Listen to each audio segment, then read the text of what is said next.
ये कहानी केवल मनोरंजन के उद्देश्य से बनाई गई है।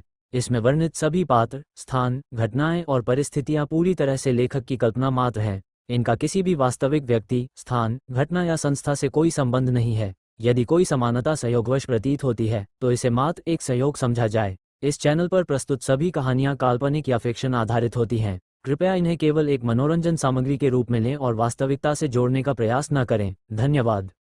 अध्याय 69। नया साल आ चुका था और अर्जुन कपूर काफी व्यस्त था।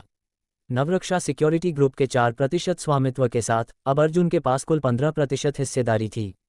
नवरक्षा सिक्योरिटी ग्रुप के अध्यक्ष के अनुसार कुछ शीर्ष सेवानिवृत्त विशेष बल के सैनिकों को स्थानांतरित कराना उसके लिए कोई समस्या नहीं होगी। इसी समय अर्जुन के पास 53 अंक थे और वह दूसरे स्तर की प्रणाली को अपग्रेड करने के एक कदम और करीब था। अब समय काफी हो चुका था, इसलिए उसने फैसला किया कि वह नवरक्षा सिक्योरिटी ग्रुप के प्रमुख से कल संपर्क करेगा। बधाई हो अध्यक्ष महोदया। एक कुलीन महिला की वेशभूषा में एक महिला आए और ईशा पटेल का अभिवादन किया। बात पूरी करने के बाद उसने अर्जुन की ओर सिर हिलाया। ये मैडम सिन्हा हैं, धन्यवाद। ईशा ने शिष्टाचारपूर्वक उत्तर दिया। बहुत समय हो गया, वहाँ कुछ दोस्त हैं, क्या हम उनसे जाकर बात करें? उस महिला ने कुछ दूरी पर खड़ी 4-5 महिलाओं के एक छोटे से समूह की ओर इशारा किया और आमंत्रित किया। ठीक है, ईशा ने सिर हिलाया, मैं जाकर अभिवादन कर लेती हूँ। अर्जुन के कान में हल्की फुसफुसाहट के बाद वह उस महिला के साथ चली गई। अब जाकर ईशा ने राहत की सांस ली। अभी कुछ समय पहले तक उसकी धड़कनें बहुत तेज थीं और उसे समझ नहीं आ रहा था कि अर्जुन का सामना कैसे करे। मैडम सिन्हा के आने से उसे थोड़ा संभलने का मौका मिला। पहले तो उसने बस अर्जुन को आमंत्रित किया था, लेकिन उसे अंदाजा नहीं था कि चीज़ें इस हद तक बढ़ जाएंगी। जैसे ही विक्रम चौधरी ने सवाल किए और उसे अपनी बहन वेदिका पटेल की कही बात याद आई, उसने हिम्मत जुटाकर अर्जुन को चूम लिया। अब जब वह अपनी ही हरकतों के बारे में सोच रही थी, उसकी धड़कनें फिर से तेज हो गईं। हालांकि वह शर्मिंदा थी, लेकिन उसे अपने निर्णय पर पछतावा नहीं था। वह अपनी बहन की बात याद कर रही थी। ये पहली बार था जब वह किसी के लिए आकर्षित हुई थी। ईशा इस मौके को गंवाना नहीं चाहती थी।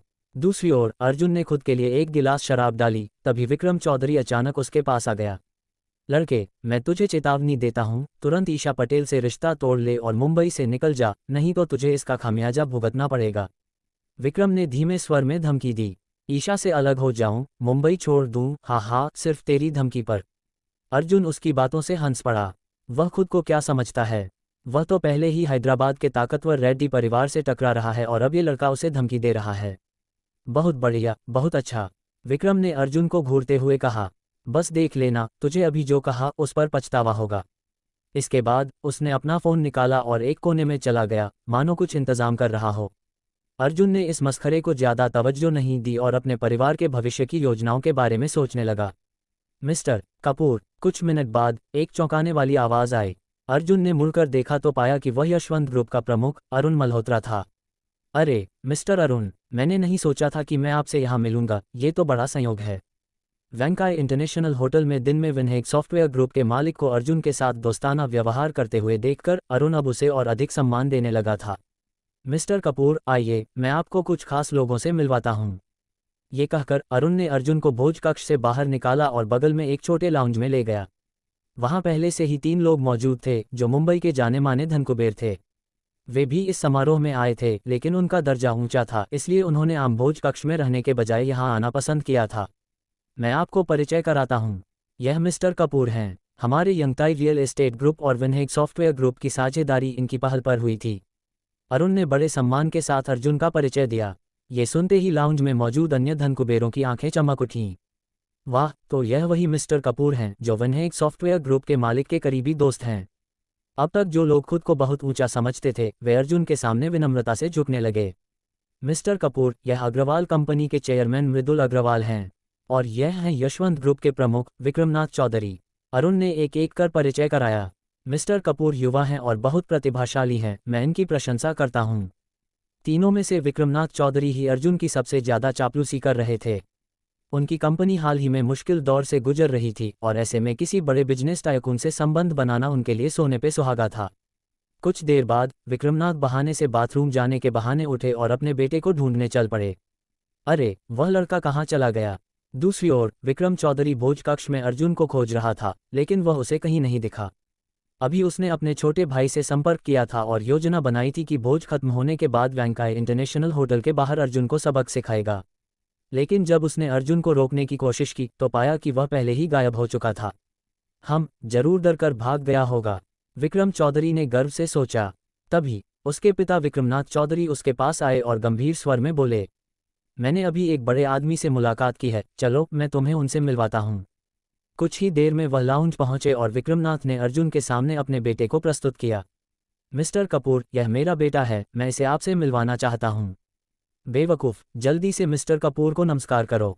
विक्रम चौधरी ने जैसे ही सिर उठाया और अर्जुन को देखा, वह मानो बिजली का झटका खाकर जड़ हो गया। अध्याय 70। दोनों इतने व्यस्त थे कि उन्हें अगले दिन तक इंतजार करना पड़ा। क्या क्या तुम हो? विक्रम चौधरी की आवाज़ कांप रही थी और वह अस्थिर सा हो गया। पिता, क्या यही वह बड़ा आदमी है जिसके बारे में आपने बात की थी? उसने अजीबोगरीब चेहरे के साथ अपने पिता से पूछा। हाँ, क्या तुम पहले से ही मिस्टर कपूर को जानते हो? विक्रमनाथ चौधरी ने उत्सुकता से पूछा। उसे लगा कि उसका बेटा और अर्जुन पहले से ही एक दूसरे को जानते थे। हम अभी अभी मिले हैं, कुछ समय पहले इसने मुझे मुंबई से निकल जाने के लिए कहा था, अर्जुन ने लापरवाही से कहा। ये सुनते ही विक्रमनाथ चौधरी भी स्तब्ध रह गया। वहां मौजूद बाकी लोग पिता पुत्र की ओर हंसी और सहानुभूति भरी नजरों से देखने लगे। वाह, बुजुर्ग चौधरी ने वाकई एक अच्छा बेटा पाला है। इसने मिस्टर कपूर को ही मुंबई छोड़ने के लिए कह दिया। कितनी हिम्मत की बात है। जहां तक विक्रमनाथ का सवाल था, उसके सामने जैसे अंधेरा छा गया और उसके अंदर गुस्से की लहर दौड़ गई। उसके बेटे ने कुछ समय पहले ही उससे कसम खाई थी कि वह कभी कोई समस्या नहीं खड़ी करेगा, लेकिन जब उसने ऐसा किया तो वह बहुत बड़ा कांड कर बैठा। क्या तुमने वाकई मिस्टर कपूर से ऐसा कहा था? विक्रमनाथ ने गुस्से में दांत पीसते हुए अपने बेटे से पूछा। पिता, मैं विक्रम चौधरी को समझ ही नहीं आ रहा था कि क्या बोले। जैसे ही उसने अपने बेटे को हिचकिचाते देखा, विक्रमनाथ को सच्चाई समझ में आ गई। धड़ाम, गुस्से में आकर उसने एक जोरदार तमाचा अपने बेटे को जड़ दिया। थप्पड़ इतना जोरदार था कि विक्रम का चेहरा तुरंत लाल और सूज गया।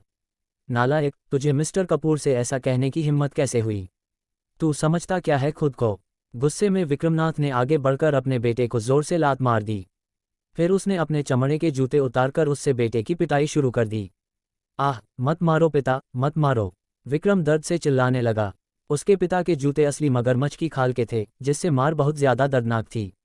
काफी देर तक मारने के बाद जब विक्रम पूरी तरह से काला नीला पड़ गया, तब विक्रमनाथ रुका। मिस्टर कपूर, मैंने अपने बेटे की सही परवरिश नहीं की, यह मेरी गलती है। विक्रमनाथ अर्जुन के सामने झुककर माफी मांगने लगा।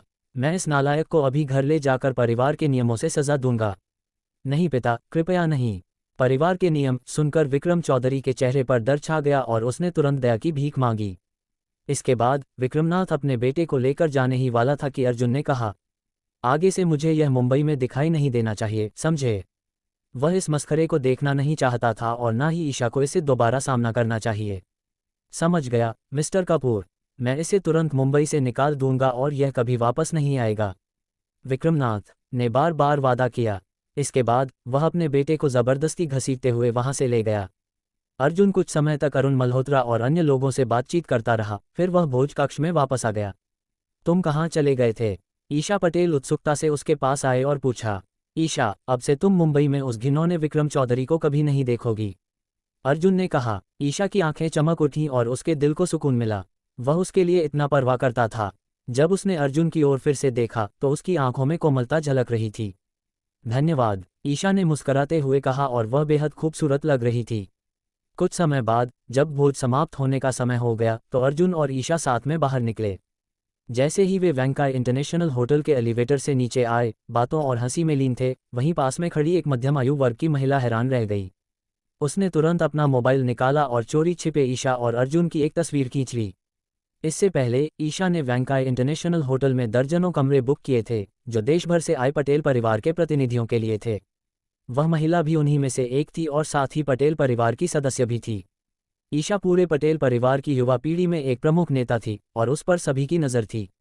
खासकर उसकी शादी को लेकर पूरे परिवार में चर्चा थी। अब उसने अपनी आंखों से देखा कि ईशा किसी लड़के के साथ हंसते बोलते बाहर जा रही थी। एक अनुभवी महिला होने के नाते उसने ईशा के हावभाव से अंदाज़ा लगा लिया कि उनके बीच रिश्ता सामान्य नहीं था। इसलिए उसने जानबूझकर उनकी तस्वीर खींची। ये तस्वीर बहुत काम आएगी। अचानक मुंबई आने से उसे यह अप्रत्याशित फायदा मिल गया था। उसने फोटो को देखा और एक रहस्यमयी मुस्कान दी। अब वह इस तस्वीर का उपयोग कुछ बड़ा करने के लिए करने वाली थी। पटेल परिवार के अंदर प्रतिस्पर्धा भी बहुत तीव्र थी। समय तेजी से बीत गया।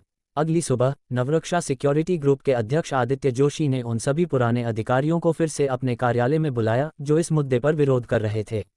अरे भाई, ये तो सिर्फ कुछ विशेष बल के सदस्यों का स्थानांतरण है, इससे उनकी टीम की क्षमता पर कोई खास असर नहीं पड़ेगा, आदित्य जोशी ने कहा और अर्जुन का समर्थन किया। नहीं, यह नियमों के विरुद्ध है, ये कंपनी की नीति के खिलाफ है।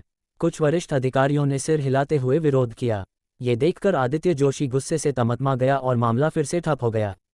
तभी अर्जुन का फोन आया। मिस्टर कपूर, हम इस मुद्दे पर चर्चा कर रहे हैं, लेकिन दुर्भाग्य से ये वरिष्ठ अधिकारी अभी भी सहमत नहीं हैं, आदित्य जोशी ने निराशा से कहा।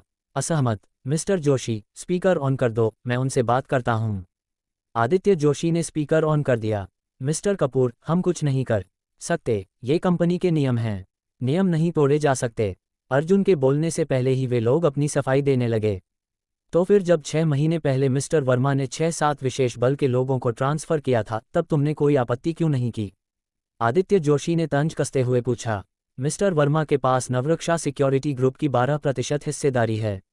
हाँ, और अर्जुन के पास केवल 5% हिस्सेदारी है, उनकी तुलना नहीं हो सकती।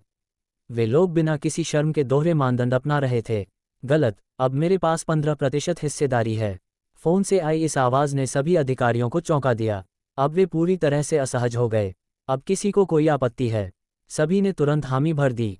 चिंता मत करो मिस्टर कपूर, मैं अभी कुछ लोग चुनकर उन्हें मुंबई भेज दूंगा, वे कल दोपहर तक पहुंच जाएंगे। सब तय हो गया। अर्जुन ने फ़ोन काट दिया और आज के इनाम का इंतजार करने लगा। तभी एक बुरी खबर आई। अध्याय 71, नया आदेश जारी कर दिया गया। मिस्टर कपूर, मुझे एक गुप्त सूचना मिली है कि स्वाद ग्रुप आने वाले कुछ दिनों में पूरी ताकत से अंबानी ग्रुप पर हमला करने वाला है। वे इसकी तैयारी कर रहे हैं। अर्जुन को अंबानी ग्रुप के एक वरिष्ठ अधिकारी से यह संदेश मिला। पूरी ताकत से अंबानी ग्रुप पर हमला? अर्जुन ने भौहें चढ़ाते हुए उत्तर दिया। क्या तुम पक्के हो? 60 से 70% संभावना है। मैंने भी यह खबर किसी और से सुनी है, उस अधिकारी ने उत्तर दिया। ठीक है, मैं समझ गया। अर्जुन ने सिर हिलाया और इस बात को नोट कर लिया। किसी कारणवश उसे यह खबर कुछ अजीब लग रही थी। स्वाद ग्रुप एक बड़ा समूह था और यह उसके खिलाफ जाएगा, ये तो अर्जुन को पहले से ही उम्मीद थी। लेकिन यह अभी आधिकारिक रूप से शुरू भी नहीं हुआ था और यह कंपनी का टॉप सीक्रेट होना चाहिए था। फिर यह खबर अचानक अंबानी ग्रुप के एक सामान्य वरिष्ठ अधिकारी को कैसे पता चली? ये सुरक्षा व्यवस्था कुछ ज़्यादा ही कमज़ोर लग रही थी। अर्जुन को अब भी कुछ गड़बड़ लग रही थी। उसे लग रहा था कि स्वाद ग्रुप कोई चाल चल रहा है। यही सोचते हुए अर्जुन ने मुंबई के बड़े बिजनेसमैन विनय चौधरी को फ़ोन लगाया। विनय के पास मुंबई में बहुत सारे स्रोत थे और वह कई गुप्त खबरें पहले से ही जानता था। जैसे पिछली बार जब कपूर परिवार विनय सॉफ्टवेयर ग्रुप के प्रोजेक्ट पर कब्जा जमाने की योजना बना रहा था, तो यही खबर उसे विनय ने दी थी। जैसे ही कॉल कनेक्ट हुई, अर्जुन ने विनय से इस मामले की जांच करने के लिए कहा।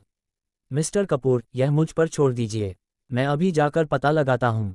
जैसे ही कोई खबर मिलेगी मैं तुरंत आपको बताऊंगा। विनय ने बिना किसी हिचकिचाहट के हामी भर दी। पिछली बार मिस्टर कपूर ने नवरक्षा सिक्योरिटी ग्रुप से संपर्क कर उसकी बड़ी समस्या हल कर दी थी। विनय अर्जुन का एहसानमंद था। स्वाद ग्रुप की जानकारी जुटाना तो उसके लिए बहुत छोटी बात थी। उसे याद आया कि उसके एक करीबी दोस्त का मित्र स्वाद ग्रुप में वाइस प्रेसिडेंट था, जिससे वह ये जानकारी हासिल कर सकता था। स्वाद ग्रुप के भीतर चेयरमैन संजय देशमुख और उसका बेटा विशाल देशमुख चर्चा कर रहे थे। क्या खबर फैल चुकी है? संजय ने पूछा। चिंता मत करो पिता, मैंने चोरी छिपे ये खबर लीक कर दी है कि हम अंबानी ग्रुप पर पूरी ताकत से हमला करने जा रहे हैं। विशाल ने सिर हिलाते हुए कहा। मुझे लगता है कि इस समय तक अर्जुन को ये खबर मिल चुकी होगी और उसने अंबानी ग्रुप में इसकी रोकथाम के लिए योजना बनानी भी शुरू कर दी होगी। सकारात्मक उत्तर पाकर संजय देशमुख के चेहरे पर एक घमंडी मुस्कान आ गई। बहुत बढ़िया, अंबानी ग्रुप को निशाना बनाना केवल एक दिखावटी चाल थी। इस बार संजय देशमुख ने अर्जुन को गुमराह करने के लिए पूर्व में दिखावा और पश्चिम में हमला की रणनीति अपनाई थी। हालांकि उसने कहा था कि वह अंबानी ग्रुप को बर्बाद करने वाला है, लेकिन असली निशाना इस बार यंगताई रियल एस्टेट ग्रुप था, जहां अर्जुन भी शामिल था। अंबानी ग्रुप तो बहुत छोटा था, उसे बर्बाद करने से कोई खास फायदा नहीं होता। अगर सच में अर्जुन को नुकसान पहुंचाना था तो उसकी सबसे बड़ी संपत्ति पर वार करना होगा। अब उसने जानबूझकर खबर लीक कर दी, जिससे अर्जुन अपनी पूरी ताकत अंबानी ग्रुप की सुरक्षा में लगा देगा। और फिर जब अर्जुन अंबानी ग्रुप पर ध्यान केंद्रित कर रहा होगा, तभी अचानक यंगताई रियल एस्टेट ग्रुप पर हमला किया जाएगा, जिससे वह पूरी तरह से चौंक जाएगा। बिना किसी तैयारी के अर्जुन निश्चित रूप से हार जाएगा। पिता, आपकी चाल तो कमाल की है। यह जरूर अर्जुन को भ्रमित कर देगी। विशाल ने प्रशंसा की। अब हमें अगले कुछ दिनों में पूरी तैयारी कर लेनी चाहिए। जब सब कुछ ठीक से सेट हो जाएगा तब हम यंगताई रियल एस्टेट ग्रुप पर अचानक हमला करेंगे। भले ही हम इसे पूरी तरह से बर्बाद न कर पाएं, लेकिन इसे भारी नुकसान तो जरूर पहुंचाएंगे। संजय देशमुख ने आदेश दिया। यंगताई रियल एस्टेट ग्रुप की बाजार में कीमत 30 अरब थी और उसकी शक्ति को हल्के में नहीं लिया जा सकता था। उसे बर्बाद करने के लिए संजय को भी अच्छी तैयारी करनी होगी। वैसे हमारी असली योजना गोपनीय रखी गई है ना? संजय ने सतर्कता से पूछा। बिल्कुल पिता, हमारे अलावा सिर्फ कुछ वाइस प्रेसिडेंट को इसकी जानकारी है और वे सभी हमारे ही लोग हैं। विशाल ने विश्वास के साथ उत्तर दिया। बहुत अच्छा, अब अर्जुन बेकार की मेहनत करेगा और कुछ दिनों में उसकी हार निश्चित होगी। संजय के चेहरे पर एक क्रूर मुस्कान आ गई।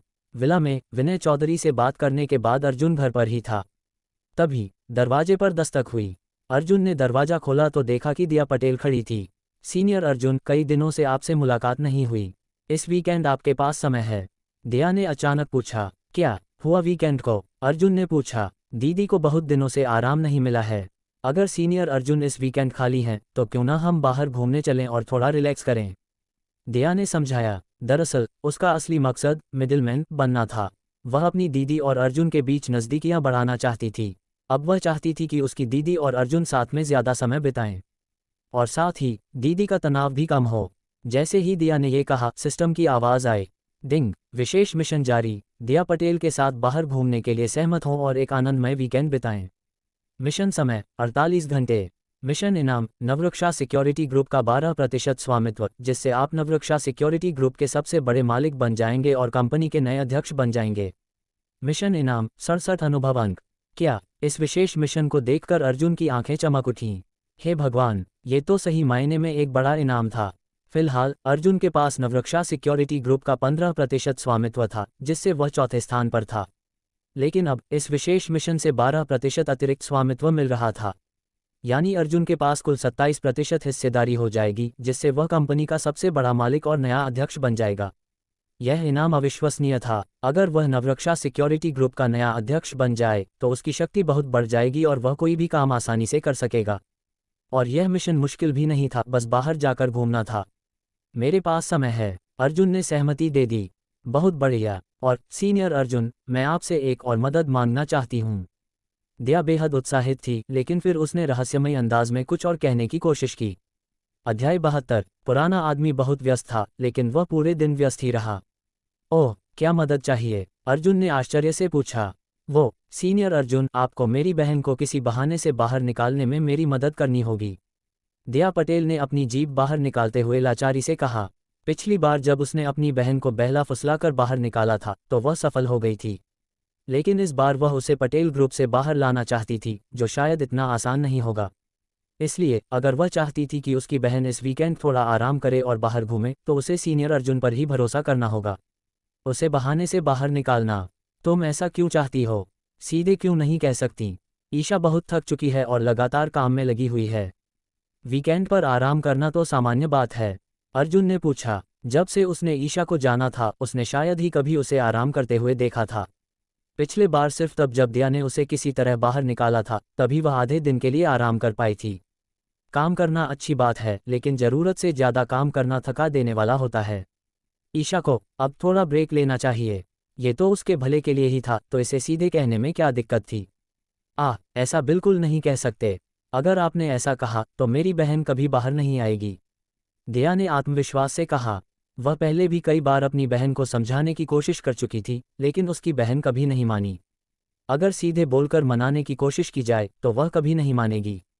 जरूरी नहीं कि ऐसा ही हो, अर्जुन ने कहा। अगर तुम सीधे कहोगी कि आराम करने के लिए बाहर आओ, तो शायद वह मान जाए। असंभव। सीनियर अर्जुन, अगर आपको यकीन नहीं है तो क्यों ना हम एक शर्त लगा लें, दिया ने पूरी आत्मविश्वास के साथ कहा। शर्त? हाँ, शर्त। दिया ने सिर हिलाया। अगर आपने सीधे कहा और मेरी बहन नहीं मानी तो आप हार गए, और फिर आपको मुझसे एक वादा करना होगा जो आपकी क्षमता के भीतर हो, दिया ने मुस्कराते हुए कहा।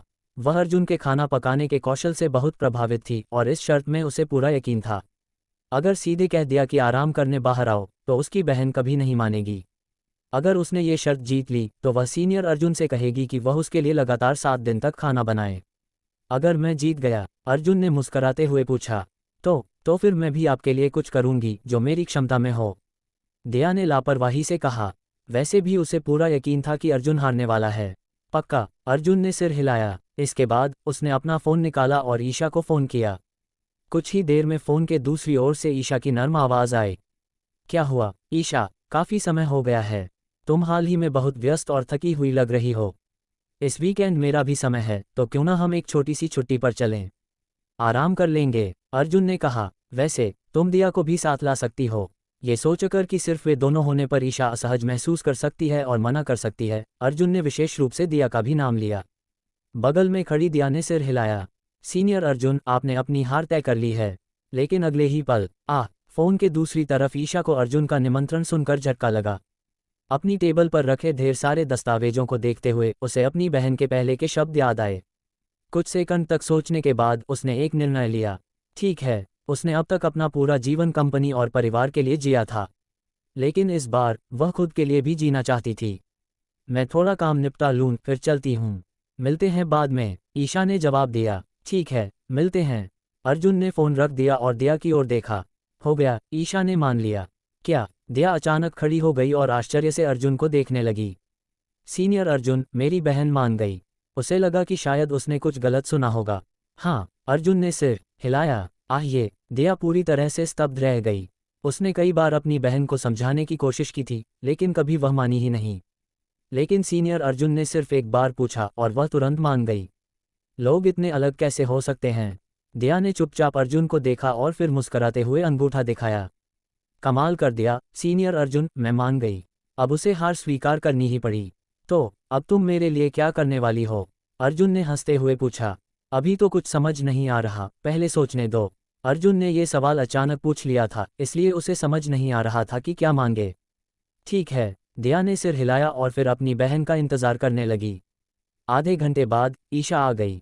अब एक और मुश्किल सवाल सामने था, वे कहाँ जाएंगे? वैसे दीदी, मैंने सुना है कि मुंबई में हाल ही में एक बड़ा मनोरंजन पार्क खुला है। बहुत सारे लोग वहाँ जा रहे हैं। मेरी बहुत सारी सहेलियाँ भी वहाँ जा चुकी हैं। हम भी क्यों न वहाँ घूमने चलें? दिया ने सुझाव दिया। मनोरंजन पार्क? ईशा थोड़ी असमंजस में थी। उसे याद भी नहीं था कि वह आखिरी बार कब किसी मनोरंजन पार्क गई थी।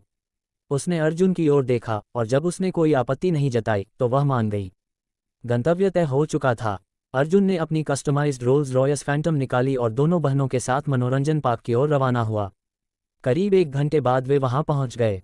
जैसे ही अर्जुन ने मनोरंजन पार्क को देखा, वह थोड़ा प्रभावित हुआ। ये सच में बहुत बड़ा है, और यहाँ पर्यटकों की भारी भीड़ देखकर उसे इस जगह के मालिक से जलन हुई। ये तो एक पैसा छापने की मशीन है, अर्जुन ने सोचा। टिकट खरीदने के बाद तीनों पार्क में दाखिल हो गए। तभी दिया की नज़र दूर एक बेहद रोमांचक झूले पर पड़ी। दीदी, सीनियर अर्जुन, चलो उस बंजी जंपिंग मशीन पर चलते हैं, उसने उत्साह से कहा। अर्जुन ने नज़र घुमाई और देखा कि वह मशीन काफ़ी ऊंची थी। सीनियर अर्जुन, मुझे तो हिम्मत है इसे करने की, आपको नहीं होगी, है ना? दिया ने उसे चिढ़ाते हुए कहा। तभी डिंग, मिशन जारी, बंजी जंपिंग का अनुभव लें। इनाम, यंगताई रियल एस्टेट ग्रुप के 4% शेयर, जिससे आप कंपनी के दूसरे सबसे बड़े हिस्सेदार बन जाएंगे। इनाम, 47 अनुभव अंक। अर्जुन की आंखें चमक उठीं। अध्याय 73, फिर से एक नया मिशन। अर्जुन को इस मिशन को देखकर थोड़ी हैरानी हुई, लेकिन जब उसने मिशन की शर्तें ध्यान से पढ़ीं तो यह उसे पूरी तरह से तर्कसंगत लगा। आमतौर पर आसान चीज़ों के लिए मिशन आते हैं, लेकिन बंजी जंपिंग जैसे कठिन और रोमांचक कार्य के लिए मिशन आना स्वाभाविक था। और इस बार का इनाम था यंगताई रियल एस्टेट ग्रुप के 4% शेयर। यंगताई रियल एस्टेट ग्रुप की बाजार में कीमत लगभग 30 अरब थी और 4% शेयर की कीमत 1.2 अरब थी। इससे अर्जुन कंपनी का दूसरा सबसे बड़ा शेयरधारक भी बन सकता था। बस एक बार बंजी जंपिंग करना और सीधे 1.2 अरब का मालिक बन जाना, ये तो कोई आम इनाम नहीं था। अगर इस मिशन पर कोई सीमा नहीं होती तो अर्जुन बार बार इसे दोहराकर सिस्टम को पूरी तरह दिवालिया कर सकता था। बिल्कुल, मैं बंजी जंपिंग कर सकता हूँ, लेकिन क्या तुम कर सकती हो? अर्जुन ने दिया की ओर देखा। मैं बिल्कुल कर सकती हूँ, दिया ने गर्व से अपना सीना ठोंकते हुए कहा। मेरे लिए तो बंजी जंपिंग जैसी चीज़ बहुत ही मामूली है। मैं इसे करके भी न डरी दिखूंगी और मेरा दिल भी नहीं धड़केगा। लेकिन सीनियर अर्जुन, कहीं आप डर तो नहीं रहे? सच में? तो चलो इसे आजमा लेते हैं। अर्जुन को उसकी बातों पर भरोसा नहीं हुआ। ईशा, तुम क्या कहती हो? अर्जुन ने ईशा की ओर देखा। मुझे भी कोई दिक्कत नहीं है, ईशा ने सिर हिलाया। अब तीनों ने बंजी जंपिंग मशीन की ओर कदम बढ़ा दिए। Bungee jumping challenge. कुछ मिनट बाद वे अपने गंतव्य पर पहुंच गए। दूर से देखने पर यह मशीन लगभग 40-50 मीटर ऊंची लग रही थी, लेकिन जब वे इसके पास पहुंचे तो यह इससे भी ऊंची थी। पास जाकर देखने पर पता चला कि यह 78 मीटर ऊंची थी और ज़ेनिथ ग्रुप में इस समय की सबसे ऊंची फ्री फॉल मशीन थी। दया ने ऊपर देखा और हल्के घबराई हुई कुछ बार निगलने लगी। गुल्प गुल्प। ईशा और अर्जुन को थोड़ी उत्सुकता थी, लेकिन डर नहीं लगा। अर्जुन ने दिया की ओर देखा। अब बैठने की हिम्मत है। बिल्कुल, मैं बिल्कुल भी नहीं डरती। मैं बहादुर हूँ। हालांकि दिया थोड़ी हिचकिचाई, फिर भी जिद पकड़कर बोली, लेकिन सीनियर अर्जुन, आप डर गए क्या? मैं। अर्जुन ने कुछ न कहकर सीधे लाइन में खड़े होकर यह साबित कर दिया कि वह तैयार है। ईशा भी पीछे खड़ी हो गई। दया ने थोड़ी देर तक सोचा, फिर वह भी लाइन में लग गई। कुछ मिनटों बाद जब पहली टीम का अनुभव समाप्त हुआ तो अब अर्जुन और उसके दोस्तों की बारी थी। अब देखते हैं कौन बहादुर है। अर्जुन और ईशा ने सीट ले ली। दया भी हिम्मत करके बैठ गई, लेकिन जैसे ही उसने सीट बेल्ट बांधी उसकी टांगें कांपने लगीं, चेहरा सफ़ेद पड़ गया और उसकी धड़कन तेज हो गई। नहीं नहीं, मैं नहीं बैठूंगी। पल भर पहले जो गर्व से खुद को बहादुर बता रही थी, वह पूरी तरह से डर गई थी। वह तेजी से सीट से उतरकर किनारे आ गई। सीनियर अर्जुन, आप बहुत बहादुर हैं, मैं हार मानती हूँ। मैं इसे नहीं कर सकती। दया ने रेलिंग को कसकर पकड़ लिया और स्टाफ की समझाइश के बावजूद वह बैठने को तैयार नहीं हुई। इस बीच अर्जुन और ईशा बैठे रहे। ईशा को वास्तव में रोमांचक खेल पसंद थे, लेकिन उसे कभी समय नहीं मिला या कोई साथी नहीं मिला था। तैयार। बंजी जंपिंग मशीन ऊपर चढ़ने लगी, फिर अचानक सबसे ऊंचे बिंदु पर रुक गई। और फिर वूश, मशीन तेजी से नीचे आए और इसी पल ईशा ने अचानक अर्जुन का हाथ कसकर पकड़ लिया। दूर खड़ी दिया ये सब देखकर कांप रही थी। दीदी और सीनियर अर्जुन वाकई बहादुर हैं। कुछ ही मिनटों में ये रोमांचकारी अनुभव समाप्त हुआ। जैसे ही वे नीचे आए, सिस्टम की आवाज़ गूंजी। डिंग। बंजी जंपिंग मशीन का अनुभव सफलतापूर्वक पूरा हुआ। बधाई हो, यंगताई रियल एस्टेट ग्रुप के 4% शेयर प्राप्त हुए। अब आप यंगताई रियल एस्टेट ग्रुप के दूसरे सबसे बड़े शेयरधारक हैं। इनाम 47 अनुभव अंक। सिर्फ कुछ ही मिनटों में 1.2 अरब अर्जुन के खाते में जुड़ गए। वाह, पैसे कमाने का ये तरीका बहुत ही आसान है, अर्जुन ने मन में सोचा और मजाक में कहा। सिस्टम, अगर मैं बंजी जंपिंग कई बार करूं तो क्या हर बार इनाम मिलेगा? लेकिन इस बार सिस्टम ने कोई प्रतिक्रिया नहीं दी, मानो सिस्टम कह रहा हो, मुझे मूर्ख मत समझो। आगे का सफ़र। अर्जुन ने दिया की ओर देखा। अब क्या कहोगी? मैं बस थोड़ी असहज हो गई थी, लेकिन बाकी खेलों में मैं बहुत अच्छी हूँ। दिया ने फिर से आत्मविश्वास दिखाया। इसके बाद तीनों ने पार्क में और भी मज़ेदार राइड्स का आनंद लिया। फिर वे फेरिस व्हील पर गए, जहां ईशा और अर्जुन ने कुछ निजी बातचीत की। समय धीरे धीरे बीत रहा था। दोपहर का समय होने ही वाला था जब अचानक डिंग। 16वें दिन का इनाम, प्राथमिक बलपूर्वक अधिग्रहण कार्ड प्राप्त हुआ। प्राथमिक बलपूर्वक अधिग्रहण कार्ड। अर्जुन पूरी तरह से चौंक गया। ये पहली बार था जब उसने सिस्टम से ऐसा कोई विशेष कार्ड प्राप्त किया था।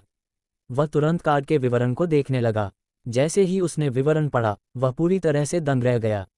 ये तो अविश्वसनीय शक्ति वाला कार्ड है। अध्याय 74। नया कार्ड वाकई ज़रूरी था। प्राथमिक बलपूर्वक अधिग्रहण कार्ड किसी भी ऐसी कंपनी के 4% शेयर को अधिग्रहित कर सकता था जिसकी बाजार कीमत 50 अरब के आसपास हो या जिसके कुल संपत्ति 50 अरब से कम हो। इसका मतलब था कि अर्जुन पूरे देश में, या यहाँ तक कि पूरी दुनिया में, किसी भी कंपनी के 50 अरब से कम की संपत्ति वाले किसी भी उद्योग में हिस्सेदारी खरीद सकता था। अब अर्जुन के पास किसी भी कंपनी के शेयर लेने की पूरी आज़ादी थी।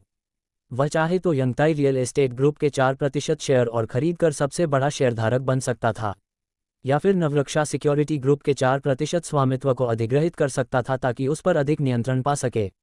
लेकिन अर्जुन को इस कार्ड का इस्तेमाल इन दो कंपनियों के लिए करना सही नहीं लगा। यंगताई रियल एस्टेट ग्रुप की कुल कीमत 30 अरब थी और नवरक्षा सिक्योरिटी ग्रुप की कुल संपत्ति 50 अरब से कम थी। इतना शक्तिशाली कार्ड मिलने के बाद इसे किसी बड़ी कंपनी पर इस्तेमाल करना ही बेहतर होगा। अगर वह इस कार्ड का सही इस्तेमाल करे तो वह न सिर्फ कपूर परिवार से आगे निकल सकता था, बल्कि हैदराबाद के रेड्डी परिवार को भी ध्वस्त कर सकता था। नए लक्ष्य की तलाश। अर्जुन ने तय किया कि वह इस कार्ड का अभी इस्तेमाल नहीं करेगा। इसके बजाय वह देखेगा कि कौन सी कंपनी इस अधिग्रहण के लिए सबसे सही होगी। अगर प्राथमिक बलपूर्वक अधिग्रहण कार्ड इतना शक्तिशाली है, तो मध्यवर्ती या उन्नत स्तर का अधिग्रहण कार्ड कितना प्रभावशाली होगा? क्या उससे अरबों की बड़ी कंपनियों को जबरदस्ती खरीदना संभव हो सकता है? जितना अर्जुन सोच रहा था, उतना ही उसे लग रहा था कि यह मुमकिन हो सकता है।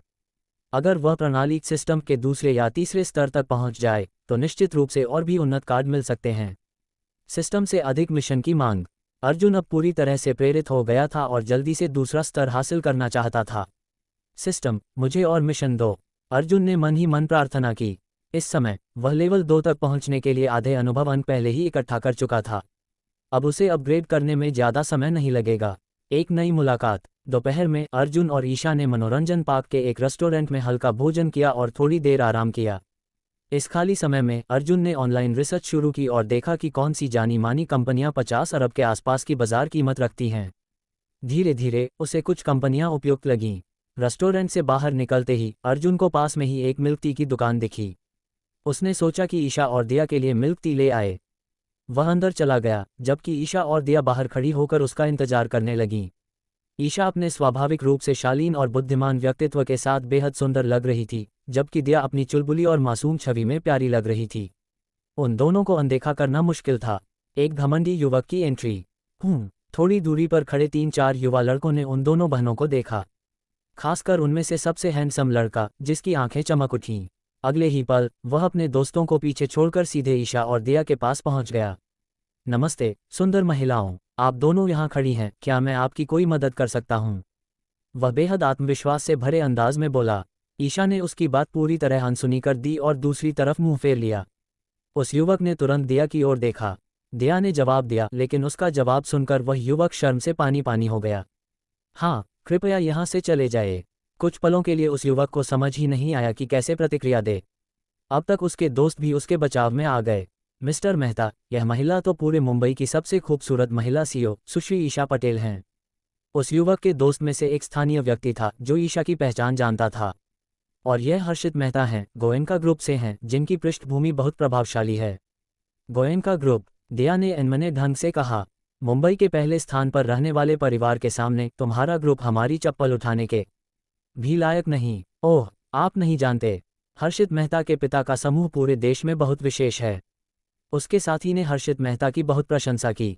ये सुनकर हर्षित मेहता ने गर्व से ठुड्डी उठाए और एक घमंडी मुस्कान दे दी। अरे नहीं, हमें लो प्रोफाइल रहना चाहिए। हालांकि उसने कहा कि लो प्रोफाइल रहना चाहिए, लेकिन उसके चेहरे से गर्व झलक रहा था। सुश्री ईशा, हमारे मेहता साहब के पिता पूरे जोंगहाई प्रांत के सबसे बड़े सिक्योरिटी ग्रुप नवरक्षा सिक्योरिटी ग्रुप के प्रमुख हैं। उनकी स्थिति बहुत ऊंची है। उसके दोस्त ने और बड़ा चढ़ाकर कहा। नहीं नहीं, बड़े बॉस नहीं, मेरे पिता नवरक्षा सिक्योरिटी ग्रुप के सिर्फ चौथे सबसे बड़े बॉस हैं। हर्षित मेहता ने गर्व से उत्तर दिया। लेकिन इससे पहले कि वह अपनी बात पूरी करता, तुम कब से मेरे बेटे बन गए? एक गंभीर और अचंभित करने वाली आवाज़ अचानक पीछे से आई। अगले ही पल सभी की आंखें चौड़ी हो गईं जब उन्होंने देखा कि अर्जुन धीरे धीरे उनकी ओर बढ़ रहा था। अध्याय 75। दोनों इतने गुस्से में थे कि हंसी रोक नहीं पाए। मुझे ऐसा बेटा नहीं चाहिए। अर्जुन ने हर्षित मेहता की ओर देखा और सिर हिला दिया। जैसे ही अर्जुन ने ये कहा, हर्षित का चेहरा गुस्से से लाल हो गया और उसके साथियों के चेहरे भी बिगड़ गए। तू कौन है बे? तूने हर्षित सर से ऐसे कैसे बात की? तुझे इतनी हिम्मत किसने दी? उसके साथी अर्जुन को भला बुरा कहने लगे। हर्षित ने अर्जुन की ओर बेहद ठंडी नज़रों से देखा, मानो वह तुरंत हमला करने वाला हो। तू मुझसे फ़ायदा उठाने की कोशिश कर रहा है। हर्षित गुस्से से फट पड़ा। फ़ायदा? असल में तू ही मेरा फ़ायदा उठा रहा है। तू ही ज़बरदस्ती मेरा बेटा बनने पर अड़ा हुआ था, अर्जुन ने लापरवाही से कहा। सच्चाई सामने आई। अर्जुन के पास नवरक्षा सिक्योरिटी ग्रुप के 15% शेयर थे और वह चौथा सबसे बड़ा शेयरधारक था। लेकिन अब हर्षित ने कहा कि उसके पिता चौथे सबसे बड़े मालिक हैं, यानी उसने झूठ बोला। फ़ायदा? मैंने तेरा क्या फ़ायदा उठाया? हर्षित ने जवाब दिया। अच्छा, तो क्या तू नवरक्षा सिक्योरिटी ग्रुप का चौथा सबसे बड़ा मालिक है? अर्जुन ने शांति से कहा। अचानक हर्षित को समझ आया कि कुछ गड़बड़ हो गई है। तू सच में चौथा सबसे बड़ा मालिक है? उसकी आवाज़ कांपने लगी। असल में हर्षित के पिता 7वें स्थान पर थे, न कि चौथे। लेकिन हर्षित ने अपनी धाक जमाने के लिए चौथे स्थान का झूठ बोला था, क्योंकि पहले और दूसरे सबसे बड़े मालिकों की जानकारी सभी को होती, लेकिन चौथे की नहीं। अब ये झूठ उसके गले की फांस बन गया था। हाँ, मैं अर्जुन कपूर हूँ, नवरक्षा सिक्योरिटी ग्रुप का चौथा सबसे बड़ा मालिक। अर्जुन ने सिर हिलाया, पूरी तरह से डर गया। तू झूठ बोल रहा है। यह असंभव है। हर्षित हकलाने लगा। झूठ? तेरी जाति मेहता है, तू प्रमोद मेहता का बेटा है, क्यों ना? मैं प्रमोद मेहता को कॉल कर लूँ? अर्जुन ने मोबाइल निकालने का नाटक किया। अंकल अर्जुन, मुझे माफ़ कर दीजिए। हर्षित ने तुरंत गलती मान ली। फिर उसने खुद को ज़ोर ज़ोर से थप्पड़ मारने शुरू कर दिए। थप्पड़ थप्पड़ थप्पड़। जल्द ही उसका चेहरा लाल हो गया। साले, मैं तो कुछ भी नहीं हूँ। उसके साथ खड़े लड़के भी हक्के बक्के रह गए। बॉस, हमें पहचानने में गलती हो गई। बॉस, हमें माफ़ कर दो। अब वे भी खुद को थप्पड़ मारने लगे। दफ़ा हो जा यहाँ से। अचानक आसपास के लोग रुककर तमाशा देखने लगे। अर्जुन ने गुस्से से कहा, भागो यहाँ से, हमारे मज़े में खलल मत डालो। जी सर, धन्यवाद मिस्टर कपूर। हर्षित और उसके दोस्त तुरंत वहाँ से भाग गए। सीनियर अर्जुन के साथ हमें इन जैसे बेकार लोगों से डरने की जरूरत नहीं।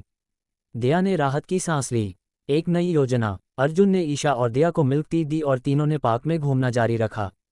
थोड़ी देर बाद विनय चौधरी का फोन आया। मिस्टर कपूर, स्वाद ग्रुप की असली चाल पता चल गई है। विनय ने नशे में धुत आवाज में कहा। ओह, बताइए, आपका अंदाजा सही था। स्वाद ग्रुप का असली निशाना अंबानी ग्रुप नहीं बल्कि यंगताई रियल एस्टेट ग्रुप है। अर्जुन ने धीरे से बुदबुदाया। बिल्कुल वही हुआ जिसकी मुझे उम्मीद थी।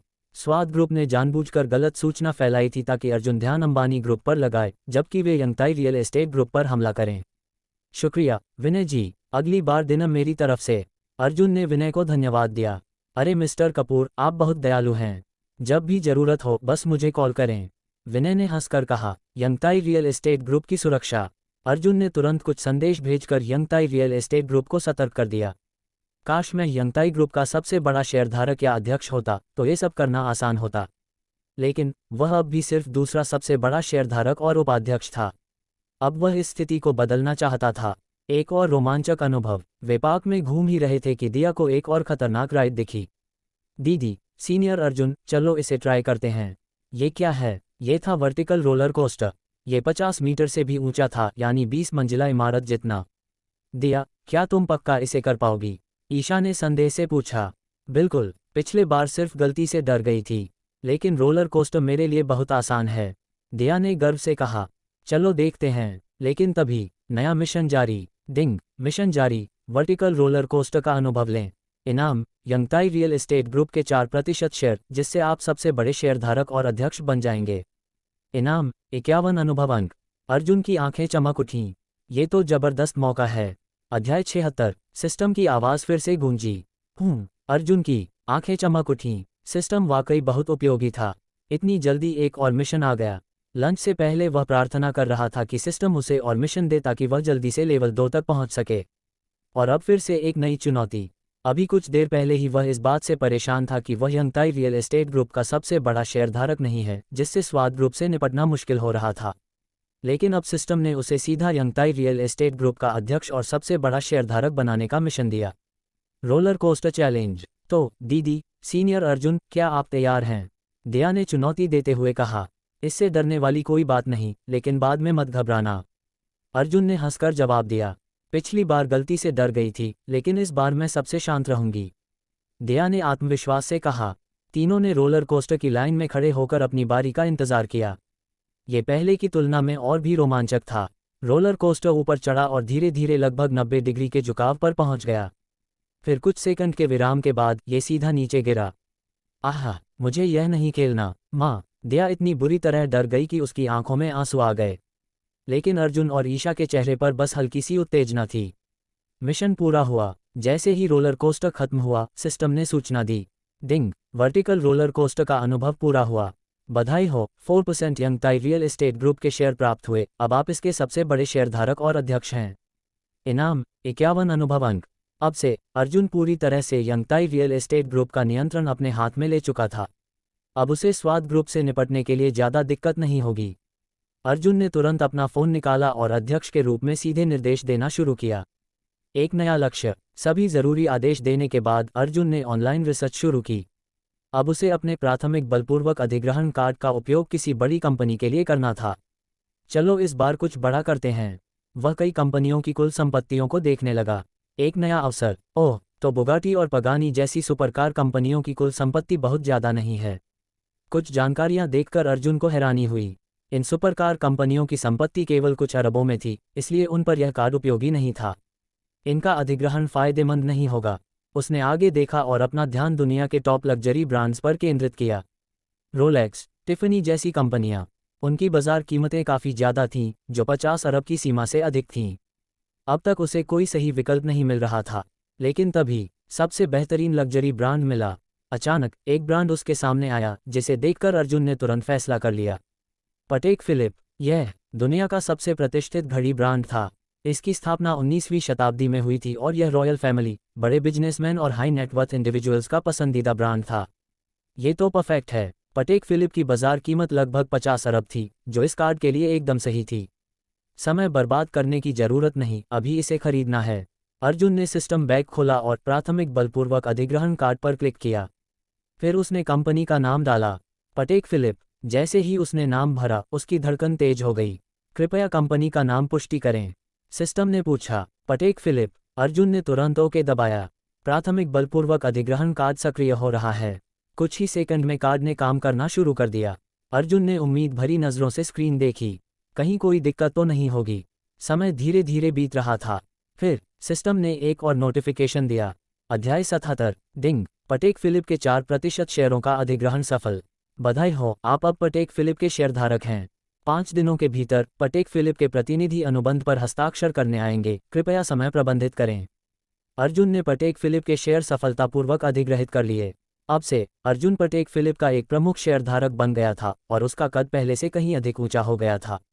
हालांकि अभी अधिग्रहण का आधिकारिक अनुबंध उसे प्राप्त नहीं हुआ था, लेकिन कुछ ही दिनों में पटेक फिलिप के लोग मुंबई आकर इसे अंतिम रूप दे देंगे।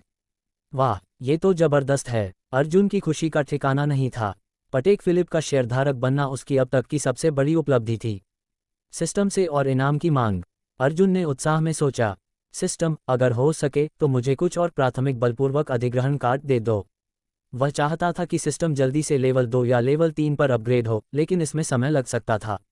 अगर उसे कुछ और प्राथमिक बलपूर्वक अधिग्रहण कार्ड मिल जाएं, तो वह पटेक फिलिप का सबसे बड़ा शेयरधारक भी बन सकता था। अगर तीसरा सबसे बड़ा शेयरधारक भी बन जाऊं, तो भी ये बहुत बड़ी बात होगी। लेकिन इस बार सिस्टम ने कोई जवाब नहीं दिया। सिस्टम, अगर तुम जवाब नहीं दे रहे तो मैं इसे हाँ मान लेता हूँ। ठीक है, हम इसे पक्की डील समझते हैं। अर्जुन ने खुद ही एक तरफा फैसला कर लिया कि सिस्टम ने सहमति दे दी है। खुशियों में समय बिताना। अपनी नई उपलब्धि के बाद अर्जुन, ईशा और दिया ने पार्क में और कुछ समय बिताया। शाम के 4-5 बजे वे पार्क से निकल गए। सीनियर अर्जुन, आज रात बाहर खाना न खाएं, बल्कि आप ही कुछ बनाएं। दिया ने बड़ी मासूमियत से अनुरोध किया। हाँ, आज फिर से बारबेक्यू कर सकते हैं, ईशा ने भी उत्साह से पूछा। पिछली बार जब उसने अर्जुन के घर बारबेक्यू खाया था, तब से वह उस स्वाद को भूल नहीं पाई थी। ठीक है, कोई दिक्कत नहीं, अर्जुन ने खुशी खुशी हामी भर दी। रात का बारबेक्यू और एक नई योजना। तीनों सीधे सुपरमार्केट गए और कई सारी सामग्री खरीदकर घर लौट आए। रात को बारबेक्यू का मजा लिया गया और इस दौरान अर्जुन और ईशा के बीच स्वाद ग्रुप को लेकर चर्चा हुई। तुम्हें पता है स्वाद ग्रुप का असली इरादा क्या है? ईशा ने गहरी सोच में कहा। हाँ, वे हमें गुमराह करने की कोशिश कर रहे हैं, अर्जुन ने जवाब दिया। लेकिन अगर वे चालाकी से हमला कर सकते हैं, तो हम भी एक रणनीतिक हमला कर सकते हैं। ईशा की आंखों में एक चमक थी। मतलब? अर्जुन ने उत्सुकता से पूछा। अगर स्वाद ग्रुप हमारे खिलाफ चालाकी से वार कर सकता है, तो हम भी उन्हीं के तरीके से जवाब दे सकते हैं। ईशा ने एक योजना बनाई। तुम्हें सिर्फ यंगताई रियल एस्टेट ग्रुप पर फोकस करने का नाटक करना होगा। उन्हें लगेगा कि उनकी चाल काम कर रही है और वे तुम्हें मात देने में व्यस्त हो जाएंगे। और तभी हमारा पटेल ग्रुप अचानक स्वाद ग्रुप पर हमला कर देगा। इस तरह वे पूरी तरह से भ्रमित हो जाएंगे और हम उन्हें एक ही झटके में तबाह कर देंगे। वाह, अर्जुन की आंखें चमक उठीं। ये वाकई गजब की योजना है। नया दिन, नई चुनौती। अगली सुबह नवरक्षा सिक्योरिटी ग्रुप के अध्यक्ष का एक संदेश आया। मिस्टर कपूर, जो रिटायर्ड टॉप स्पेशल फोर्स के लोग आपने बुलाए थे, वे मुंबई पहुंचने वाले हैं। आपको कहाँ मिलना होगा? अर्जुन ने कुछ देर सोचा और फिर जवाब दिया, उन्हें मेरे निजी फार्म हाउस पर भेज दो, मैं वहीं मिलूंगा। मुंबई में बहुत से लोगों को पता था कि अर्जुन पाम मीडोज विला में रहता है, लेकिन बहुत कम लोगों को ये पता था कि उसका अपना एक अलग फार्म हाउस भी है। अपने माता पिता की गायब होने की घटना को लेकर अर्जुन सतर्क था, इसलिए उसने यह फैसला किया कि इन विशेषज्ञों से वह अपने फार्म हाउस पर ही मिलेगा। रिटायर्ड टॉप स्पेशल फोर्स से मुलाकात। 40 मिनट बाद अर्जुन फार्म हाउस पहुंचा और 3 विशेषज्ञों से मुलाकात की। नमस्ते मिस्टर कपूर, तीनों ने एक साथ कहा। नमस्ते, अर्जुन ने सिर हिलाया और फिर मिशन समझाया। विशेषज्ञों ने गंभीरता से सुना और फिर कहा, मिस्टर कपूर, ये घटना 1 साल से ज़्यादा पुरानी है, तो हमें थोड़ी मेहनत करनी होगी, लेकिन हमें समय दीजिए।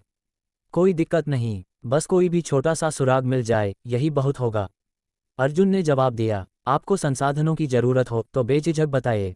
किसी से डरने की जरूरत नहीं है, मैं सब संभाल लूंगा। अगर कोई समस्या आएगी तो मैं खुद देख लूंगा। बड़ा इनाम, बड़ा जोश। अर्जुन ने अपनी जेब से एक बैंक कार्ड निकाला और मुख्य विशेषज्ञ को सौंप दिया। मिस्टर कपूर, यह क्या? वे आश्चर्यचकित थे। इसमें 15 करोड़ हैं। 10 करोड़ आपकी मेहनत के लिए और 5 करोड़ मिशन के लिए। 10 करोड़, ये बहुत ज्यादा है। तीनों ने इनकार कर दिया, लेकिन अर्जुन ने हंसते हुए कहा, अगर तुम लोग उन्हें खोज पाओ तो मैं तुम्हें 10 गुना इनाम दूंगा। 10 गुना मतलब 100 करोड़। अब तीनों जोश से भर गए। मिस्टर कपूर, चिंता मत कीजिए, हम चाहे कुछ भी करना पड़े, हम आपके माता पिता को खोज निकालेंगे। तीनों ने समर्पण और निष्ठा से कहा। अर्जुन ने संतुष्टि से सिर हिलाया और उन्हें जाने दिया। सिस्टम से नया इनाम। अचानक डिंग, 17वें दिन का इनाम, प्राथमिक दिवालियापन कार्ड प्राप्त हुआ। प्राथमिक दिवालियापन कार्ड। अर्जुन पूरी तरह से चौंक गया। अध्याय 78, नई शक्ति प्राप्त हुई। प्राथमिक दिवालियापन कार्ड, यह क्या है? आज के इनाम को देखकर अर्जुन कपूर चौंक गया। हालांकि कल मिले प्राथमिक बलपूर्वक अधिग्रहण कार्ड का प्रभाव जबरदस्त था, इसलिए यह प्राथमिक दिवालियापन कार्ड भी कुछ बड़ा ही होगा। प्राथमिक दिवालियापन कार्ड की ताकत। अर्जुन ने विवरण देखा और वह हैरान रह गया। प्राथमिक दिवालियापन कार्ड किसी भी कंपनी जिसकी कुल संपत्ति या बाजार मूल्य 50 अरब से कम हो, उसे एक झटके में 3 अरब का नुकसान पहुंचा सकता है। अगर सही समय पर उपयोग किया जाए तो यह सबसे बड़ा हथियार साबित होगा, खासतौर पर कपूर परिवार के खिलाफ। कब और कैसे इस्तेमाल किया जाए? पहली नज़र में ये कार्ड स्वाद ग्रुप के खिलाफ इस्तेमाल करने का बढ़िया मौका लग रहा था, लेकिन अर्जुन जानता था कि स्वाद ग्रुप को तो वह और ईशा पहले ही खत्म कर देंगे। इसका असली उपयोग मुझे कपूर परिवार पर करना चाहिए। कपूर कैपिटल ग्रुप, जो कपूर परिवार का सबसे मजबूत आधार था, अगर उस पर हमला किया जाए तो कपूर परिवार पूरी तरह से संकट में आ सकता है। पहले स्वाद ग्रुप को गिराओ, फिर कपूर कैपिटल ग्रुप को ध्वस्त करो। नई योजना तैयार। अब अर्जुन को सिस्टम को जल्द से जल्द लेवल 2 पर अपग्रेड करना था, ताकि उसे और भी उन्नत दिवालियापन कार्ड मिल सके। अगर उसे मध्यवर्ती दिवालियापन कार्ड या उन्नत दिवालियापन कार्ड मिल गया तो वह कपूर परिवार की अरबों की संपत्तियों को सीधा गिरा सकता था। नई चुनौती, कपूर परिवार की साजिश। इसी बीच मुंबई के एक आलीशान विला में घंटी बजी। यंगताई रियल एस्टेट ग्रुप के पूर्व सबसे बड़े शेयरधारक सुरेश नायर ने दरवाजा खोला। तुम लोग? बाहर काले कपड़ों में ढेरों गुंडे खड़े थे। सामने 2 लोग थे, राकेश कपूर यानी कपूर परिवार के मुखिया विजय कपूर का चौथा बेटा, यशपाल नायक, मुंबई के सबसे बड़े अंडरवर्ल्ड डॉन में से एक। मिस्टर नायर, हमें अंदर नहीं बुलाओगे? यशपाल नायक ने एक ठंडी मुस्कान के साथ कहा।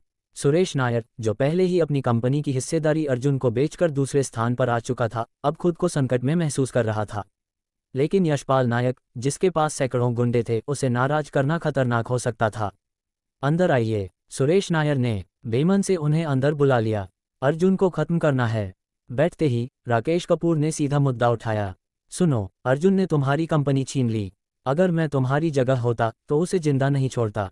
सुरेश नायर ने घूर कर देखा। तो कपूर परिवार तुमसे गठबंधन करना चाहता है? हम अर्जुन को तबाह कर सकते हैं। यशपाल नायक ने ठहाका लगाया। और जो काम मैं शुरू करता हूं वह अधूरा नहीं छोड़ता। सुरेश नायर गहरी सोच में डूब गया।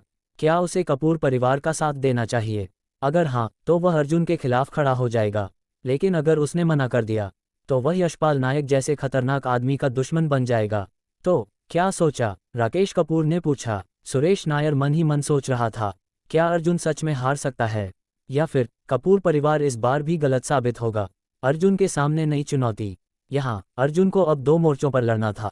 स्वाद ग्रुप के खिलाफ युद्ध शुरू करना, यंगताई रियल एस्टेट ग्रुप को बचाना। लेकिन उसके पास अब प्राथमिक दिवालियापन कार्ड था, जो उसे बिल्कुल सही समय पर वार करने की शक्ति देगा। अब सवाल था, कपूर परिवार पहले हमला करेगा या मैं? अध्याय 79, कपूर परिवार की साजिश। सुरेश नायर को पहले से ही अंदाजा था कि कपूर परिवार यहाँ विजय कपूर के कहने पर आया होगा। जैसे ही उसने राकेश कपूर और यशपाल नायक को देखा, वह समझ गया कि उनका मकसद क्या है। मुझे माफ़ कीजिए, लेकिन मैं आपके कपूर परिवार और अर्जुन कपूर के बीच की लड़ाई में शामिल नहीं होना चाहता। सुरेश नायर ने स्पष्ट रूप से इनकार कर दिया। हालांकि अर्जुन ने उसकी सबसे बड़े शेयरधारक की स्थिति छीन ली थी, फिर भी वह अर्जुन से नाराज नहीं था। अर्जुन को समर्थन देने का कारण, पहले मैं यंगताई रियल एस्टेट ग्रुप का सबसे बड़ा शेयरधारक था, लेकिन मेरी क्षमता सीमित थी। मैं इस कंपनी को आगे नहीं ले जा सकता था। लेकिन जब से अर्जुन कपूर ने विनहेक सॉफ्टवेयर ग्रुप के साथ डील साइन की और उनके मालिक से दोस्ती कर ली, तब से हमें पता चल गया कि वह कितने काबिल हैं। अब यंगताई रियल एस्टेट ग्रुप का सबसे बड़ा शेयरधारक अर्जुन कपूर था। अगर कंपनी की वैल्यू 40 अरब या 50 अरब तक पहुंच जाती है तो कंपनी के अन्य शेयरधारकों को भी भारी फायदा होगा। राकेश कपूर की चालाकी। मिस्टर नायर, अगर आप हमारे कपूर परिवार के साथ मिल जाएं तो हम अर्जुन को कंपनी से बाहर कर देंगे। हम आपकी स्थिति को फिर से सबसे बड़े शेयरधारक के रूप में बहाल कर सकते हैं। क्या आप इस प्रस्ताव पर विचार नहीं करेंगे? नहीं, सुरेश नायर ने साफ मना कर दिया। धमकी का नया खेल। अब तक राकेश कपूर ने कई अन्य शेयरधारकों को अपनी तरफ मिलाने में कामयाबी हासिल कर ली थी। अगर आप हमारे साथ मिल जाते हैं तो हम तुरंत अर्जुन को चेयरमैन के पद से हटा देंगे। बस आपकी हाँ की जरूरत है। नहीं, सुरेश नायर अपने फैसले पर अडिग रहा। अब यशपाल नायक ने अपने गुंडों को इशारा किया। अगले ही पल उसके एक आदमी ने तस्वीरों का एक पुलिंदा निकालकर सुरेश नायर के सामने रख दिया। देख लो मिस्टर नायर। सुरेश नायर ने तस्वीरें उठाईं और देखते ही हैरान रह गया। यह मेरी बेटी। तस्वीर में उसकी बेटी थी जो किसी दूसरी जगह पढ़ाई कर रही थी। हम सब जानते हैं, यशपाल नायक ने एक ठंडी मुस्कान के साथ कहा। हमने तुम्हारी बेटी की हर मूवमेंट ट्रैक कर ली है। हमारे आदमी पहले ही वहां तैनात हैं। अगर तुम हमारे साथ हो जाते हो तो हम गारंटी देते हैं कि उसे कुछ नहीं होगा, लेकिन अगर तुमने इनकार किया तो हमें कोई गारंटी नहीं है। सुरेश नायर का गुस्सा। कैसे हिम्मत हुई तुम्हारी? तुम मेरी बेटी को किडनैप करने की धमकी दे रहे हो? धड़ाम। सुरेश नायर ने मेज पर जोरदार मुक्का मारा, लेकिन वह जानता था कि यशपाल नायक ऐसा करने से पीछे नहीं हटेगा। विकल्प ही क्या था? एक लंबी चुप्पी के बाद सुरेश नायर ने भारी मन से सिर झुका लिया। ठीक है, मैं कपूर परिवार के साथ सहयोग करने के लिए तैयार हूँ। अर्जुन को हटाने में तुम्हारी मदद करूंगा। माफ करना अर्जुन। उसने अर्जुन के लिए मन में माफी मांगी। कपूर परिवार की साजिश पूरी। राकेश कपूर और यशपाल नायक खुश हो गए। बहुत बढ़िया, अब हम कल से अर्जुन को गिराने की प्रक्रिया शुरू करेंगे। उनका प्लान ये था कि सुबह तक अर्जुन कपूर को यंगताई रियल एस्टेट ग्रुप से बाहर कर दिया जाएगा। गोल्फ कोर्स पर नया ड्रामा। उसी दोपहर अर्जुन कपूर, ईशा और दिया गौरव इंटरनेशनल गोल्फ कोर्स पहुंचे। ये वीकेंड था इसलिए वहां भारी भीड़ थी, लेकिन चूंकि अर्जुन ही इस जगह का मालिक था उसे सबसे बेहतर गोल्फ कोर्स मिल गया। वे शांति से खेल रहे थे जब अचानक एक कोने से बहस की आवाज़ आई। ये गोल्फ कोर्स सिर्फ 3 लोगों के लिए। एक मोटा आदमी जो करीब 30-35 साल का था गुस्से में वहां के स्टाफ से बहस कर रहा था। मैं गौरव इंटरनेशनल का टॉप मेंबर हूं और मेरे साथ 12 लोग हैं। मुझे एक घटिया कोर्स क्यों दिया गया? लेकिन सर, ये पहले से ही बुक हो चुका था। स्टाफ ने विनम्रता से समझाया। किसने बुक किया है? मोटे आदमी ने गुस्से से पूछा। स्टाफ ने अर्जुन की तरफ इशारा किया। अब मोटा आदमी गुस्से में अर्जुन की ओर बढ़ा। मुझे ये गोल्फ कोर्स दे दो, मैं तुम्हारे सभी खर्चे भर दूंगा, उसने अहंकारी लहजे में कहा। अर्जुन का जवाब, नहीं, मुझे दिलचस्पी नहीं है। मोटा आदमी हैरान रह गया। ठीक है, 1 लाख दूंगा। अर्जुन ने कोई जवाब नहीं दिया। 5 लाख। अर्जुन अब भी शांत था। 1 मिलियन। अब तो मान जाओ। अब मोटे आदमी ने धमकी दी। मैं गौरव इंटरनेशनल गोल्फ कोर्स के मालिक को जानता हूँ। अगर मैंने उसे कॉल कर दिया तो वह तुम्हें ब्लैकलिस्ट कर देगा। अर्जुन की हंसी छूट गई। तुम जानते हो कि मालिक कौन है? मोटे आदमी ने अहंकार से कहा। हाँ, और अगर तुम नहीं माने तो मैं उसे कॉल कर दूंगा। ठीक है, तो कर दो, अर्जुन ने मुस्कुराते हुए कहा। लेकिन तभी मोटे आदमी का फोन बजा, लेकिन उससे पहले अर्जुन कपूर का फोन भी बज उठा। मोटे आदमी ने आश्चर्य से अर्जुन को देखा, क्योंकि फोन करने वाला कोई और नहीं बल्कि गौरव इंटरनेशनल गोल्फ कोर्स का असली मालिक था। अर्जुन कपूर, अब क्या होगा? अध्याय 80। गोल्फ कोर्स पर तमाशा। मोटे आदमी को कोई शक नहीं हुआ जब अर्जुन कपूर का फोन बजा, लेकिन जैसे ही अर्जुन ने फोन उठाया मोटे आदमी के चेहरे का रंग उड़ गया, क्योंकि फोन पर अर्जुन की आवाज़ मोटे आदमी के मोबाइल से भी आ रही थी। तुम ही गौरव इंटरनेशनल गोल्फ कोर्स के मालिक हो? मोटा आदमी हक्का बक्का रह गया। उसने अपनी फ़ोनबुक चेक की। अर्जुन कपूर, गौरव इंटरनेशनल गोल्फ कोर्स के नए मालिक, स्पष्ट रूप से लिखा हुआ था। अब वह शर्मिंदगी से पसीने पसीने हो गया। बॉस अर्जुन, मैंने ऐसा कहने का मतलब नहीं रखा। मोटे आदमी ने डरते हुए माफ़ी मांगी। अर्जुन का करारा जवाब, क्या तुमने अभी अभी कहा था कि अगर फ़ोन लग गया तो मैं ब्लैकलिस्ट हो जाऊंगा? अब यह मैं कहता हूं, तुम्हें और तुम्हारे सभी परिचितों को इस गोल्फ कोर्स से हमेशा के लिए ब्लैकलिस्ट किया जा रहा है। अर्जुन ने कर्मचारियों की ओर देखा और कहा, अभी इन्हें बाहर निकालो। कर्मचारी हक्का बक्का थे, लेकिन तुरंत बोले, जी सर। मोटे आदमी की बर्बादी। मोटे आदमी के साथ आए 12 अन्य ग्राहक भी बाहर निकाले गए। हमारी वजह से हमें बाहर निकाला गया। गुस्से में उन ग्राहकों ने मोटे आदमी पर ही भड़ास निकाल दी। हमारी डील यहीं खत्म, अब से हमें फ़ोन मत करना। तेरी वजह से हमारा भी नुकसान हुआ। अब मोटे आदमी की पूरी बिजनेस नेटवर्क खत्म हो गई थी। वह घुटनों के बल गिर पड़ा। सब कुछ खत्म हो गया। खतरनाक खबर। गोल्फ खेलते समय अर्जुन का फोन फिर से बजा। कॉल करने वाला था विनय चौधरी। फोन उठाते ही विनय की घबराई हुई आवाज आई। अर्जुन, बुरी खबर है। मैंने अभी पता किया कि कपूर परिवार तुम्हारे खिलाफ एक बड़ा कदम उठा रहा है। क्या? अर्जुन सतर्क हो गया। विजय कपूर का चौथा बेटा राकेश कपूर और मुंबई का सबसे बड़ा अंडरवर्ल्ड डॉन यशपाल नायक मिलकर यंगताई रियल एस्टेट ग्रुप के शेयरधारकों से मिले हैं। वे तुम्हें चेयरमैन के पद से हटाने की साजिश रच रहे हैं। यंगताई रियल एस्टेट ग्रुप पर हमला। विनय ने आगे बताया, मैंने अपनी इंटेलिजेंस टीम भेजी थी। उन्होंने ये पुष्टि की कि कपूर परिवार ने कई शेयरधारकों को अपने पक्ष में करने के लिए भारी पैसा और धमकियां दी हैं। उनका मकसद है कि तुम्हें कंपनी से बाहर कर दें। अर्जुन की प्रतिक्रिया। तो उन्होंने आखिर हमला कर ही दिया। अर्जुन को पहले ही शक था कि कपूर परिवार इतनी आसानी से शांत नहीं रहेगा। अब शक सच्चाई बन चुका था। विनय, तुरंत पता करो कि कौन कौन से शेयरधारक बिक चुके हैं। और हाँ, एक और काम करो, कपूर परिवार को गलत जानकारी दो। विनय चौधरी चौंक गया। मतलब, उन्हें ऐसा लगे कि हम कुछ नहीं कर सकते। हमें उनका विश्वास दिलाना होगा कि वे जीत रहे हैं, तभी हम सही वक्त पर वार कर सकते हैं। अर्जुन का मास्टर प्लान। अब अर्जुन ने फैसला कर लिया। पहले कपूर परिवार को झूठे आत्मविश्वास में रखना, फिर अचानक एक जबरदस्त वार करना, यंगताई रियल एस्टेट ग्रुप को बचाना, कपूर परिवार के खिलाफ प्राथमिक दिवालियापन कार्ड का उपयोग करना। अब अर्जुन ने असली युद्ध की तैयारी शुरू कर दी थी। अध्याय 81। चिंता मत करें मिस्टर अर्जुन, जैसे ही कोई खबर मिलेगी मैं आपको सूचित करूंगा। ठीक है, धन्यवाद मिस्टर विनय। अर्जुन कपूर ने उनका धन्यवाद किया। ठीक है, जब यह मामला सुलझ जाएगा तो मैं मिस्टर विनय को खाने पर आमंत्रित करूंगा। अर्जुन को सच में विनय चौधरी का आभार व्यक्त करना था। फोन काटने के बाद अर्जुन ने कुछ संदेश भेजे, खासकर सृष्टि कपूर को, ताकि वह कपूर परिवार की इस गुप्त योजना के बारे में अधिक जानकारी निकाल सके। मुझे किसी तरह से एक विशाल खुफिया नेटवर्क तैयार करना होगा या कुछ ऐसा ही। अर्जुन ने मन ही मन सोचा और योजना बनाई। तभी सिस्टम की आवाज आई।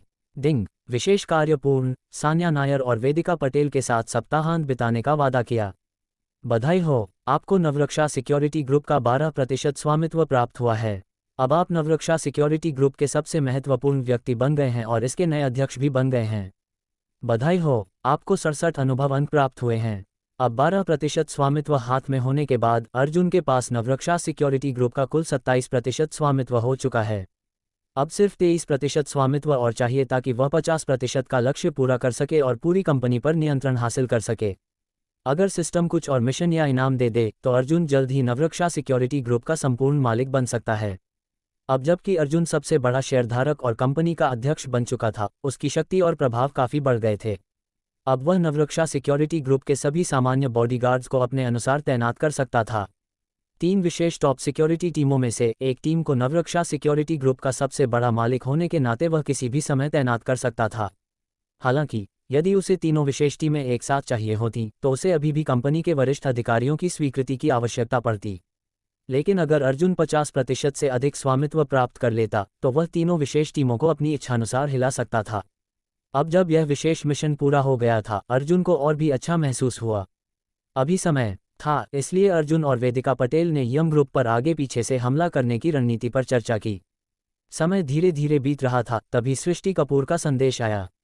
सृष्टि ने बताया कि यह पूरी योजना राकेश कपूर द्वारा तैयार की गई थी और इसे अंजाम देने का काम सिर्फ वही कर रहे थे। पूरा कपूर परिवार भी इसके बारे में ज़्यादा नहीं जानता था। अर्जुन को ज़्यादा जानकारी नहीं मिली, लेकिन विनय चौधरी के पास एक महत्वपूर्ण खबर थी। कपूर परिवार ने इस मिशन की सुरक्षा को पूरी तरह गुप्त रखा था, लेकिन वे यशवर्धन ठाकुर को भूल गए थे। यशवर्धन की सुरक्षा व्यवस्था उतनी सख्त नहीं थी। इसका फायदा उठाते हुए विनय चौधरी ने कुछ लोगों को पैसा देकर यह जानकारी निकलवा ली कि राकेश कपूर और यशवर्धन ठाकुर ने मिलकर यंगताई रियल एस्टेट ग्रुप के शेयरधारक सुरेश नायर को ब्लैकमेल किया था। उन्हें धमकी दी गई थी कि अगर उन्होंने सहयोग नहीं किया तो उनकी बेटी सान्या नायर को नुकसान होगा। सिर्फ सुरेश नायर ही नहीं, यंगताई रियल एस्टेट ग्रुप के 2 अन्य शेयरधारकों को भी धमकाकर इस योजना में शामिल किया गया था। शुक्रिया बॉस विनय, अर्जुन ने जवाब दिया। अब उसे और भी एहसास हो रहा था कि एक मजबूत खुफिया नेटवर्क कितना महत्वपूर्ण होता है। अगर वह खुद का एक शक्तिशाली खुफिया नेटवर्क तैयार कर ले तो ये बेहद उपयोगी साबित होगा। मिस्टर अर्जुन, अब आप क्या करने जा रहे हैं?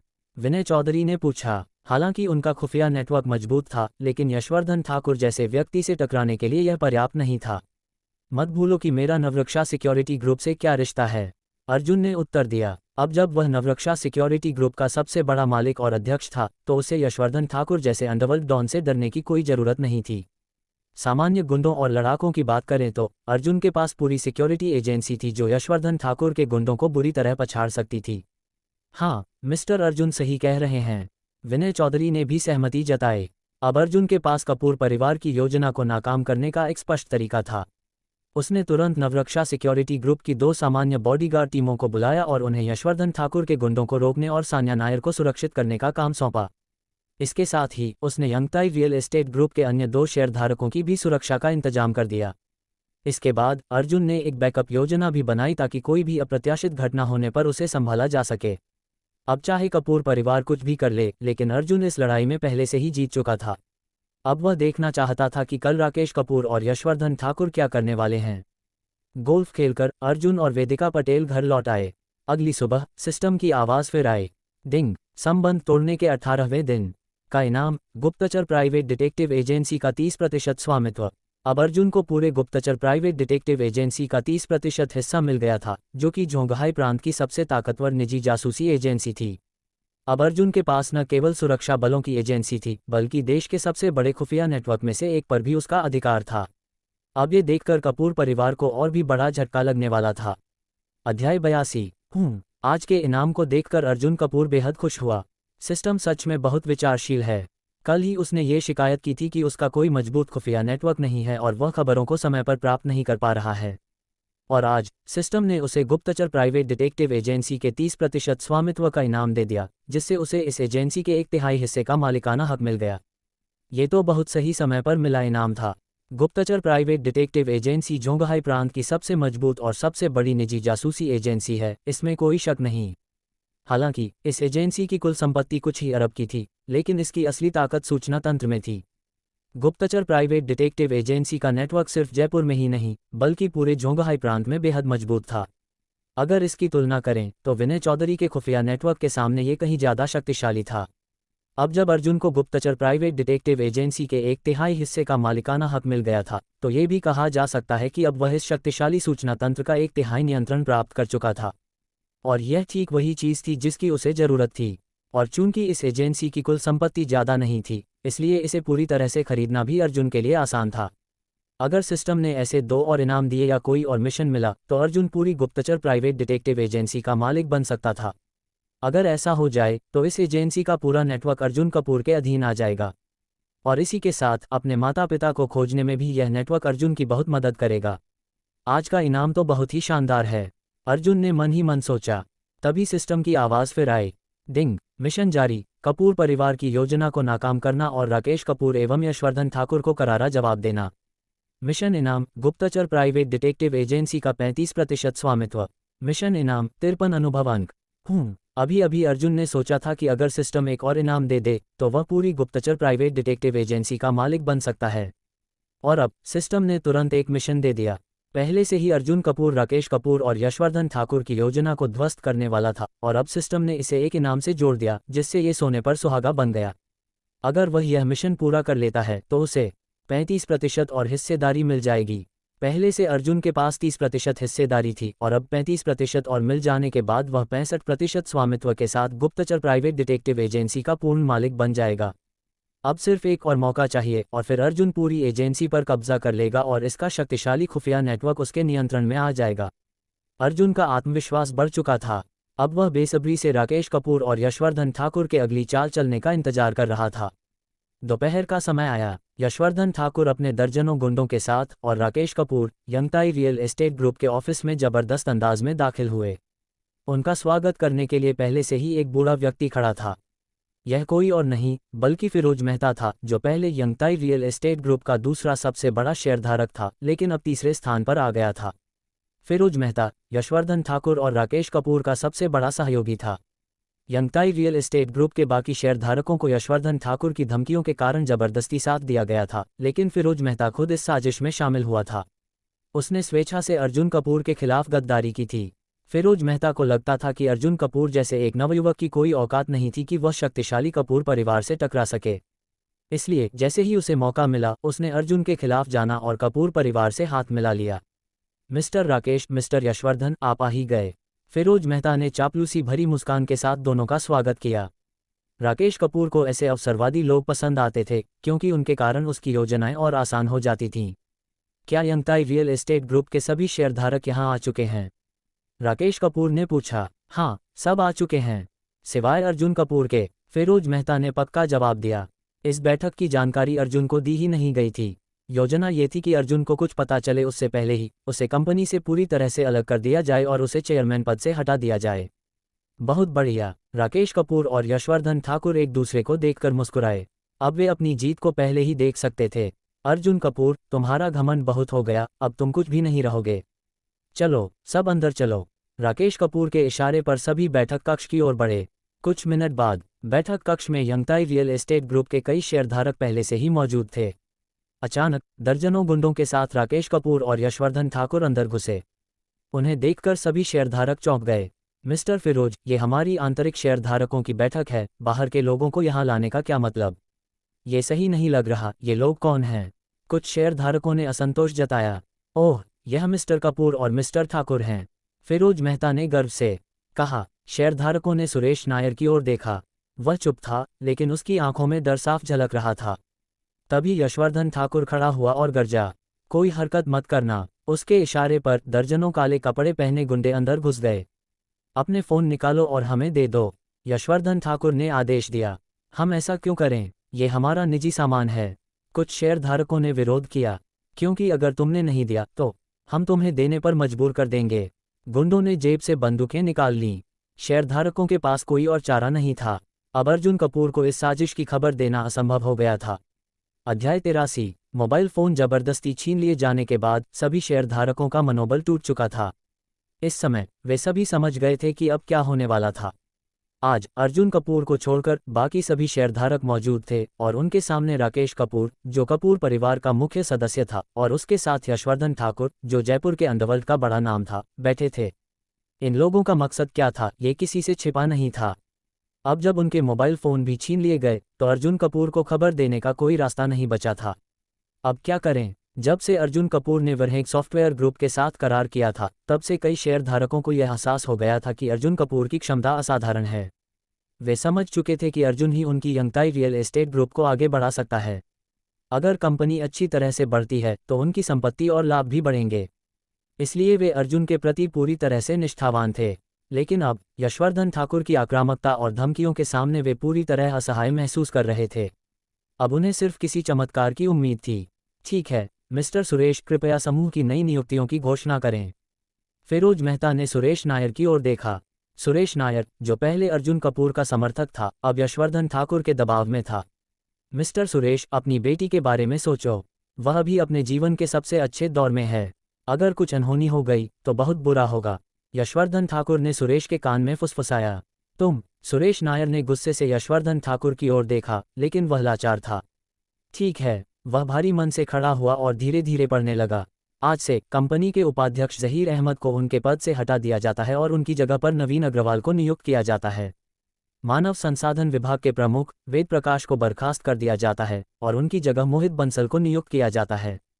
इसके अलावा एक एक कर सभी उन लोगों को पदच्युत किया जा रहा था जो अर्जुन कपूर के प्रति निष्ठावान थे, और उनकी जगह ऐसे लोगों को रखा जा रहा था जो या तो फिरोज मेहता के समर्थक थे या सीधे राकेश कपूर और यशवर्धन ठाकुर द्वारा नियुक्त किए गए थे। अगर यह आदेश लागू हो जाता तो अर्जुन कपूर पूरी तरह से अलग थलग पड़ जाता। मुझे स्वीकार नहीं है, किस आधार पर मुझे हटाया जा रहा है? मैं भी विरोध करता हूँ। नवीन अग्रवाल को मेरी जगह क्यों नियुक्त किया जा रहा है? मैंने इतने सालों तक मेहनत की है और अब मुझे बिना किसी कारण बाहर किया जा रहा है। यह क्या हो रहा है? कई वरिष्ठ अधिकारी विरोध में खड़े हो गए। ओह, अगर किसी को कोई आपत्ति है तो सामने आकर कहे। यशवर्धन ठाकुर आगे आया और पास की एक लकड़ी की कुर्सी पर जोरदार लात मारी। धड़ाम, कुर्सी टुकड़ों में बिखर गई। ये देखकर सभी लोग सन्न रह गए। जो लोग अर्जुन कपूर के समर्थक थे वे अब चुप हो गए। जिन्होंने पहले तटस्थ रवैया अपनाया था वे भी अब कुछ बोलने की हिम्मत नहीं कर रहे थे। अब अगला कदम था अर्जुन कपूर को पूरी तरह से हटाना। अब अगले विषय पर चर्चा की जाए, फिरोज मेहता ने गला खनखारते हुए कहा। जब से अर्जुन कपूर हमारी यंगताई रियल एस्टेट ग्रुप में आए हैं, उन्होंने सिर्फ दुश्मन बनाए हैं और कंपनी को संकट में डाल दिया है। वह आत्मविश्वास से बोला, खासतौर पर जब उन्होंने खुद को चेयरमैन बना लिया। क्या किसी पागल व्यक्ति को हमारी कंपनी का नेता होना चाहिए? मुझे लगता है कि आज के अवसर का फायदा उठाकर हम सभी को इस प्रस्ताव पर विचार करना चाहिए कि अर्जुन कपूर को कंपनी के चेयरमैन पद से हटा दिया जाए। मैं सहमत हूँ। मैं भी सहमत हूँ। फिरोज मेहता के अनुयायियों ने फौरन समर्थन दिया। इसके बाद राकेश कपूर और यशवर्धन ठाकुर ने धमकी भरी नज़रों से अन्य शेयरधारकों की ओर देखा। जो लोग दबाव में थे उन्होंने भी धीरे धीरे हामी भर दी। ठीक है, मैं भी सहमत हूँ। क्षमा करें अर्जुन साहब, लेकिन हमें भी यह स्वीकार करना होगा। अब हालात अर्जुन कपूर के खिलाफ पूरी तरह से मुड़ चुके थे। अब फैसला हो चुका है। फिरोज मेहता बोलने ही वाला था कि एक दमदार आवाज़ गूंजी। मुझे हटाना चाहते हो? तुम्हारी इतनी औकात? अगले ही पल अर्जुन कपूर आत्मविश्वास के साथ दरवाजे से अंदर दाखिल हुआ। पूरा कमरा एकदम सन्नाटे में चला गया। अर्जुन साहब, आप आ गए। उनके समर्थक अचानक खुश हो गए। इसके विपरीत राकेश कपूर और यशवर्धन ठाकुर स्तब्ध रह गए। ये योजना में नहीं था। यशवर्धन ठाकुर ने बुदबुदाया। अब क्या? राकेश कपूर ने गुस्से में दांत पीसे। हाँ, अब आ भी गए तो क्या? फैसला हो चुका है। राकेश कपूर हंसा। अब बहुत देर हो चुकी है। बहुत देर? अर्जुन कपूर मुस्कुराया। क्या तुम्हें लगता है कि इन कुछ बिके हुए लोगों के दम पर तुमने फैसला कर लिया? बिल्कुल, राकेश कपूर ने आत्मविश्वास से कहा। सुरेश नायर, क्या तुम सहमत हो? यशवर्धन ठाकुर ने गहरी आवाज में पूछा। सुरेश नायर हिचकिचा रहा था। क्यों देर कर रहे हो? अपनी बेटी के बारे में सोचो, यशवर्धन ठाकुर ने कड़वी आवाज में कहा। सुरेश नायर के माथे से पसीना टपकने लगा। अब वह एक निर्णय लेने वाला था। हे भगवान, मिस्टर अर्जुन, मुझे माफ कर देना। मैं मजबूर हूँ। उसने सिर झुका लिया। हाँ, अर्जुन कपूर, अब तुम हार चुके हो। राकेश कपूर ने ठहाका लगाया। लेकिन तभी अर्जुन कपूर ने एक रहस्यमयी मुस्कान दी और बोला, अब तक तुम लोग खेल रहे थे, अब मेरी बारी। अध्याय 84। दोनों की योजना पूरी तरह से नाकाम हो गई थी। माफी मांगने की जल्दी मत करो, पहले कुछ तस्वीरें देख लो। ये कहते हुए अर्जुन कपूर ने अपने साथ लाए बैग से एक लिफाफा निकाला और सुरेश नायर को सौंप दिया। सुरेश नायर ने आश्चर्य से लिफाफा खोला और उसमें से तस्वीरें निकालीं। पहली तस्वीर में एक टीम विशेष बॉडीगार्ड्स की थी जिन्होंने काले कपड़ों में दर्जन भर गुंडों को पकड़ा हुआ था। दूसरी तस्वीर में वे गुंडे पुलिस स्टेशन में भेजे जा रहे थे। अर्जुन साहब, यह क्या है? सुरेश नायर ने हैरानी से पूछा। इनसे पूछो, इन्हें सब पता होगा। अर्जुन कपूर ने बगल में खड़े यशवर्धन ठाकुर की ओर इशारा किया। सुरेश नायर आगे बढ़े और तस्वीरें यशवर्धन ठाकुर को दीं। क्या बकवास है? यशवर्धन ठाकुर ने पहले लापरवाही से तस्वीरें लीं और एक सरसरी नज़र डाली। पर जैसे ही उन्होंने तस्वीरों को ध्यान से देखा, उनका चेहरा अचानक बदल गया। मेरे लोग इस हाल में कैसे आ गए? यशवर्धन ठाकुर चौंक गए। ये दर्जन भर लोग तुम्हारे ही आदमी थे जिन्हें तुमने मेरी बेटी को किडनैप करने के लिए भेजा था। अब मेरे बॉडीगार्ड्स ने इन्हें सही जगह पहुंचा दिया है। अर्जुन कपूर ने ठंडे स्वर में कहा। मेरे बॉडीगार्ड्स अभी भी तुम्हारी बेटी के साथ हैं। मैं पूरी गारंटी देता हूं कि अब उसकी सुरक्षा पर कोई आंच नहीं आएगी। ये सुनकर सुरेश नायर की आंखों में चमक आ गई। अर्जुन साहब, क्या ये सच है? सुरेश नायर को यकीन नहीं हो रहा था। अगर भरोसा नहीं है तो अपनी बेटी को फ़ोन करके पूछ लो, या चाहो तो मेरे बॉडीगार्ड से उसे सुरक्षित यहाँ लाने के लिए कह दो। अर्जुन कपूर ने शांत स्वर में जवाब दिया। इस पर सुरेश नायर ने तुरंत अपनी बेटी को कॉल किया। पापा, अभी कुछ देर पहले कुछ लोग मुझे किडनैप करने आए थे, लेकिन अचानक कुछ प्रोफेशनल बॉडीगार्ड्स आ गए और उन्होंने उन्हें काबू में कर लिया। ये बॉडीगार्ड्स कह रहे थे कि वे आपके दोस्त के भेजे हुए हैं। सुरेश नायर की बेटी ने फ़ोन पर कहा। हाय राम! सुरेश नायर ने गहरी सांस ली। उनकी बेटी अब सुरक्षित थी। तूने सच में मेरी बेटी को किडनैप करने की साजिश रची थी। अब सुरेश नायर की नज़रें गुस्से से जल रही थीं। उन्होंने गुस्से में यशवर्धन ठाकुर की ओर देखा, पर यशवर्धन ठाकुर कुछ नहीं बोले। उनका ध्यान अभी भी उन तस्वीरों पर था। उन्होंने जो लोग भेजे थे वे सभी लड़ाई में बहुत ताकतवर थे। हर कोई कम से कम 2-3 लोगों से अकेले लड़ सकता था, लेकिन फिर भी अर्जुन कपूर के बॉडीगार्ड्स ने उन्हें इतनी आसानी से हरा दिया। ये कैसे हुआ? यशवर्धन ठाकुर बड़बड़ाए। राकेश कपूर, जो पास खड़ा था, उसकी मुस्कान भी अब फीकी पड़ चुकी थी। मैं अर्जुन कपूर को चेयरमैन पद से हटाने के प्रस्ताव का विरोध करता हूं। अब सुरेश नायर की आवाज़ में आत्मविश्वास लौट आया था। अर्जुन कपूर इस ग्रुप के लिए सबसे उपयुक्त नेता हैं। साथ ही मेरी पिछली दी गई नियुक्तियों को भी मैं निरस्त करता हूं। सुरेश नायर ने जोड़ते हुए कहा। और हाँ, कुछ और चीज़ें भी हैं। ये कहते हुए अर्जुन कपूर ने कुछ और लिफाफे वहां मौजूद उन शेयर धारकों को सौंप दिए जिन्हें राकेश कपूर और यशवर्धन ठाकुर ने ब्लैकमेल किया था। उनके खिलाफ भी अर्जुन कपूर ने पहले से बंदोबस्त कर रखा था। शुक्रिया अर्जुन साहब, मैं भी आपको हटाने के पक्ष में नहीं हूँ। मैं भी नहीं। कुछ ही पलों में माहौल पूरी तरह बदल चुका था। अब राकेश कपूर, फिरोज मेहता और उनके लोग अल्पसंख्यक रह गए थे। मैं प्रस्ताव रखता हूं कि फिरोज मेहता, नवीन अग्रवाल, मोहित बंसल और उनके समर्थकों को कंपनी से बाहर कर दिया जाए। सुरेश नायर ने घोषणा की। कुल मिलाकर इन गद्दारों के पास सिर्फ 20% शेयर थे। मैं सहमत हूं, मैं भी सहमत हूं, मैं भी। अर्जुन कपूर ने भी समर्थन किया। अब 70% से अधिक शेयर धारकों ने प्रस्ताव के पक्ष में वोट कर दिया था। फिरोज मेहता, नवीन अग्रवाल, मोहित बंसल, अब तुम्हारी कंपनी में कोई जगह नहीं। अपने सामान समेटो और बाहर निकलो। अर्जुन कपूर ने ठंडे स्वर में कहा। अब ये लोग पूरी तरह हार चुके थे। अर्जुन, तू? राकेश कपूर हक्का बक्का था। अब क्या? अर्जुन कपूर ने पूछा। तुम्हारी ये घटिया प्लानिंग बस इतनी ही थी? मुझे हटाने चले थे? हाँ हाँ हाँ। अर्जुन कपूर ने ठहाका लगाया। इतने महीनों की प्लानिंग का यही रिजल्ट? हद है, बकवास बंद कर। यशवर्धन ठाकुर अब बातों से हार चुका था। उसने गुस्से में आकर अर्जुन कपूर पर हमला करने की कोशिश की, पर अर्जुन कपूर पहले ही तैयार था। धड़ाम! अर्जुन कपूर की जोरदार लात यशवर्धन ठाकुर के सीने पर लगी और वो सीधा राकेश कपूर के ऊपर जा गिरा। दोनों जमीन पर पड़े कराह रहे थे। राकेश कपूर, जाकर अपने बाप को बता देना, तुम्हारी चालें फेल हो चुकी हैं। अब मेरी बारी है। अब राकेश कपूर और यशवर्धन ठाकुर के चेहरों पर डर साफ दिख रहा था। उन्हें अब एहसास हो चुका था, हमने किससे पंगा ले लिया है। इन सभी को कंपनी से बाहर फेंक दो। अर्जुन कपूर ने सिक्योरिटी गार्ड्स को हुक्म दिया। कुछ ही मिनटों में राकेश कपूर, यशवर्धन ठाकुर, फिरोज मेहता और उनके गुर्गों को यंगताई रियल एस्टेट ग्रुप के मुख्य द्वार से बाहर फेंक दिया गया। आज अर्जुन कपूर ने न केवल अपनी कुर्सी बचाई, बल्कि अपने सबसे बड़े दुश्मनों को धूल भी चटा दी।